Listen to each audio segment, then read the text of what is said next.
समझने की गलती मत करना। इंसान हो, इंसान ही बने रहो। आत्मविश्वास अच्छा है, पर अति आत्मविश्वास नहीं, वरना आसमान से भी नीचे आ गिरोगे। धीरे धीरे दोस्तों जब इस खबर की शुरुआत होगी ना, तो आपको पता चलेगा कि जो हमने आपसे शुरुआत में कहा वो कहने के पीछे की वजह क्या है। लोकसभा चुनाव के नतीजे देखिए आ चुके हैं। इस लोकसभा चुनाव में कांग्रेस और भारतीय जनता पार्टी ने एक दूसरे को बाखूबी टक्कर दी। पक्ष और विपक्ष दोनों ने ही बड़ी ताकत के साथ चुनाव लड़ा। लेकिन यह कहना शायद सही होगा कि जिस विश्वास के साथ दोनों दलों ने कहा था कि सत्ता में आएंगे, वैसा होता हुआ दिखा नहीं, क्योंकि बीजेपी ने 400 पार का नारा दिया था और विपक्ष की तरफ से राहुल गांधी ने 295 की ताल ठोक दी थी, आंकड़ा दिया गया था। लेकिन दोनों में से किसी को उनके उम्मीद का जो जीत का जो आंकड़ा था वो नहीं मिल पाया। हालांकि एनडीए अब सरकार बनाने जा रही है, क्योंकि उसके पास सरकार बनाने के लिए जादुई आंकड़ा है, यानी 272 का आंकड़ा है। मगर फिर भी सरकार बनाने के दौरान जो सियासत शुरू है देश भर में, बताएंगे आपको इस खबर में। नमस्कार, मेरा नाम है जयंती झा और आप देख रहे हैं एमबी लाइव।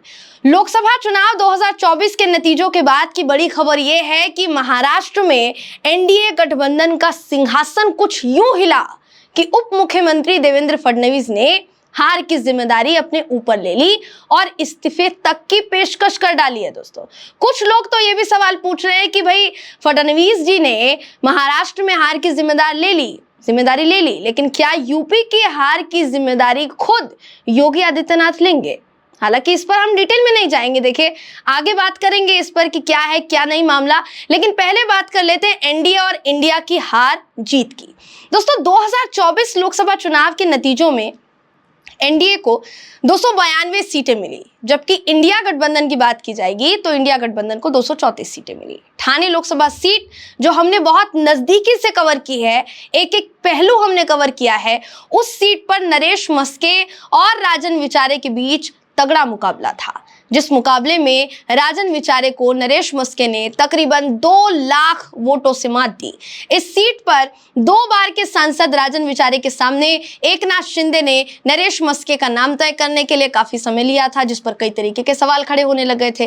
फिर भी उम्मीद थी कि राजन विचारे ने, क्योंकि पिछली बार करीबन 4.5 लाख के मार्जिन से आनंद परांजपे को पटकनी दी थी, वैसे ही प्रदर्शन जो है वो इस बार भी करेंगे और इस बार भी जीत कर आएंगे। लेकिन ठाणे सीट पर दिन ढलते ढलते तस्वीर पूरी तरीके से तब्दील हो गई। नरेश मस्के ने 1.5 लाख के मार्जिन से जीत हासिल की। दोस्तों, सबसे ज्यादा चौंकाने वाला ये मामला था कि एग्जिट पोल में जो नतीजे दिखाई दिए वो नतीजे असल आंकड़ों के आसपास भी नहीं आए, भटके भी नहीं आसपास। सभी एजेंसियों ने एग्जिट पोल में बीजेपी को बहुमत का जादुई आंकड़ा यानी 272 का आंकड़ा दे ही दिया था, लेकिन ऐसा कुछ हुआ नहीं, पता नहीं क्यों। देखिए, 2014 में बीजेपी ने 282 सीटें जीती थी। 2019 में आंकड़ा बढ़ता है, 303 सीटें आती हैं। इन दोनों आंकड़ों के बीच जमीन आसमान का फर्क था। दोस्तों, साल 2024 का आंकड़ा देखिए, वो इन दोनों सालों से बिल्कुल उलट था। बीजेपी इस बार 240 सीटों पर सिमट गई। 2014 में जीती सीटों के हिसाब से बीजेपी के लिए ये जो आंकड़ा है ये झटका देने वाला है। 2014 से लेकर 2019 और अब 2024 हर कार्यकाल में एनडीए की जीत से जुड़े आंकड़ों का ग्राफ लगातार कम होता चला जा रहा है, जो कि चौंकाने वाला है। इस पर भी कई ऐसी सीटें हैं जहां बीजेपी की हार उसके लिए धक्कादायक है, क्योंकि उन सीटों पर कुछ प्रोमिनेंट लीडर्स को उतारा गया था और इसीलिए वो झटके वाली है। इन सीटों में ज्यादातर उत्तर प्रदेश की सीटें शामिल है दोस्तों, जिनमें अयोध्या एक सीट है जिसको लेकर राम मंदिर का मुद्दा प्रबल है, ऐसा कहा गया, और पूरे देश भर पर वो छाप छोड़ेगा और बहुत सी बातें जो है वो कही गई अयोध्या को लेकर, यानी फैजाबाद को लेकर, जो कि अयोध्या सीट नहीं है। अभी फिलहाल उसका नाम चेंज नहीं हुआ है। लोकसभा के लिहाज से अगर आप बात करेंगे, फैजाबाद का फैजाबाद ही है। फैजाबाद यानी अयोध्या, उस सीट पर भी शिकस्त मिली है बीजेपी को। और अमेठी जो बहुत बड़ा संसदीय क्षेत्र रहा है, वहां पर भी शिकस्त मिली है। अयोध्या यानी फैजाबाद सीट पर समाजवादी पार्टी के प्रत्याशी अवधेश प्रसाद ने भारतीय जनता पार्टी के जो प्रत्याशी हैं लल्लू सिंह, इनको 54,567 मतों से मात दी। इससे भी ज्यादा चौंकाने वाला आंकड़ा अमेठी का था, जहां से स्मृति ईरानी को किशोरी लाल शर्मा ने मात दे दी और मार्जिन 1.5 लाख से भी ज्यादा का रहा। वाराणसी जैसी सीट जहां से खुद प्रधानमंत्री नरेंद्र मोदी जी सांसद हैं, वहां हार जीत का मार्जिन केवल लगभग 1.5 लाख रहा दोस्तों। हालांकि अगर आप देखेंगे तो चौंकाने वाला क्यों है, इसको समझने की जरूरत है। पिछली बार यही मार्जिन तकरीबन 4-4.5 लाख का था और ये इस बार 1.5 लाख पर सिमट गया, तो चौंकाने वाली बात है। इस बदलते खेल के पीछे कई मुद्दों को बड़ी वजह माना जा रहा है, जिनमें महंगाई क्यों है, बेरोजगारी क्यों खत्म नहीं हुई, युवाओं के भविष्य के साथ खिलवाड़, संविधान को बदलने की कोशिश क्यों की गई, आरक्षण का मुद्दा यहाँ पर प्रबल था, सही समय और सही सीट पर प्रत्याशियों को ना उतारा जाना, ये कुछ ऐसे बड़े मुद्दे उभर कर आए दोस्तों, जो कि कहीं ना कहीं काम कर गए। आप कह सकते हैं विपक्ष के लिए या फिर भारतीय जनता पार्टी के लिए कालकंटक बन गए। एक तरफ जहां यूपी का ये हाल था, तो वहीं दूसरी तरफ सबकी नजरें महाराष्ट्र पर टिकी थी कि महाराष्ट्र में क्या होता है, महाराष्ट्र का क्या हाल होता है। महाराष्ट्र का हाल भी अलग था। जिस तरह से कुछ समय पहले शिवसेना के 2 धड़े बटे, 2 टुकड़े हुए और देखते ही देखते एनसीपी का भी यही हाल हो गया, इसे बीजेपी के नुकसान की बड़ी वजह माना जा रहा है। राजनीतिक विश्लेषकों की मानेंगे दोस्तों तो बीजेपी को 2 पार्टियों की फूट के पीछे का असली विलेन माना गया है। अगर इसे एक कारण मान भी लिया जाए, मान लीजिए कि इसे एक कारण माना जाता है बीजेपी के शिकस्त का, तो वाकई ये गंभीर है, क्योंकि 2019 में भाजपा की जो सीटें महाराष्ट्र में 23 थी, वो अब घटकर सिर्फ 9 रह गई है। शायद हो सकता है इसलिए शुरुआत में जैसे मैंने आपको बताया, इस हार की जिम्मेदारी लेते हुए उप मुख्यमंत्री देवेंद्र फडणवीस ने इस्तीफे तक की पेशकश कर डाली। फडणवीस ने अपने बयान में यह कहा कि मैं आगामी विधानसभा चुनावों में पार्टी के प्रदर्शन को बेहतर बनाने के लिए संगठनात्मक स्तर पर काम करना चाहता हूं। मैं अपना पूरा समय संगठन को मजबूत करने में लगाना चाहता हूं। मैं अपने केंद्रीय नेतृत्व से अनुरोध करने जा रहा हूं कि मुझे राज्य सरकार में पद की जिम्मेदारी से मुक्त किया जाए। अब सवाल यही है कि क्या महाराष्ट्र में आगामी विधानसभा चुनाव जो होने वाले हैं, उस विधानसभा चुनाव की हवा को भांप लिया है क्या बीजेपी ने? सवाल सीधे तौर पर ये खड़ा हो रहा है। वहीं दूसरी तरफ अगर आप बात करेंगे दक्षिण के राज्यों की, जैसे केरल हो गया या तमिलनाडु हो गया, केरल तमिलनाडु ने बीजेपी को चौंका दिया। धर्म की राजनीति क्या वहां पर बीजेपी को मात दे गई? ये सबसे बड़ा सवाल है दोस्तों।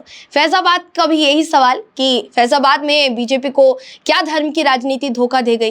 क्या राम मंदिर का मुद्दा कहीं ना कहीं बीजेपी के लिए ये दुखदाई साबित हुआ? सबसे बड़ा सवाल है। देखिए, कहा जाए तो मोदी जी और बीजेपी की इज्जत का सवाल था। ये पूरा मुद्दा मोदी जी और बीजेपी की इज्जत का सवाल था। कांग्रेस ने जो कॉन्स्टिट्यूशन बचाओ का नारा लगाया था, शायद उससे दलित समुदाय में थोड़ी सी अनबन जो है वो नजर आई, और शायद यही वजह है कि कांग्रेस को इसका फायदा होता हुआ नजर आया। हालांकि अगर आप बात करेंगे देश के कुछ और राज्यों की, जिनमें त्रिपुरा आता है, उड़ीसा आता है, गुजरात हो गया, मध्य प्रदेश हो गया, यहाँ तक कि राजधानी दिल्ली भी हो गया, भाजपा ने यहाँ शानदार प्रदर्शन किया है दोस्तों। सारी की सारी सीटें भाजपा ले गई।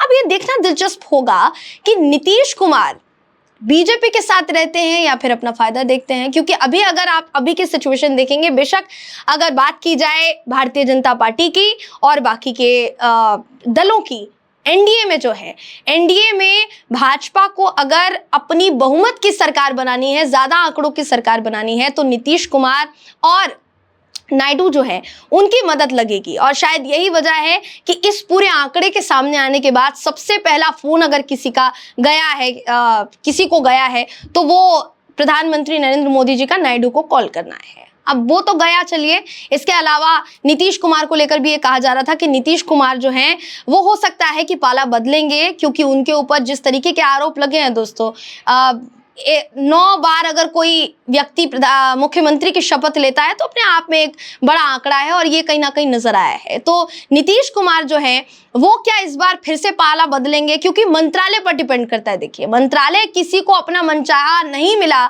तो वो आगे जाकर एनडीए को धोखा दे सकता है, मगर ये होगा नहीं होगा अभी भी फिलहाल जो है ये सवाल का विषय है। दूसरी तरफ अगर आप बात करेंगे इंडिया गठबंधन की, इंडिया गठबंधन फिलहाल सरकार बनाने की पेशकश नहीं कर रहा है, लेकिन तेजस्वी यादव हो गए या उद्धव ठाकरे हो गए, सभी ने इंडिया गठबंधन की तरफ से राहुल गांधी को या कह लीजिए कांग्रेस को सामने आकर सरकार बनाने के लिए कहा है कि सरकार बनाने की पेशकश आपको करनी चाहिए, लेकिन उसके लिए आपको वो जादुई आंकड़ा चाहिए जो जादुई आंकड़ा एनडीए के पास है। यानी 272 का जो आंकड़ा है एनडीए के पास है, लेकिन वो आंकड़ा कहीं ना कहीं इंडिया गठबंधन के पास नहीं है। उस आंकड़े को जुटाने के लिए बहुत मेहनत करने की जरूरत है।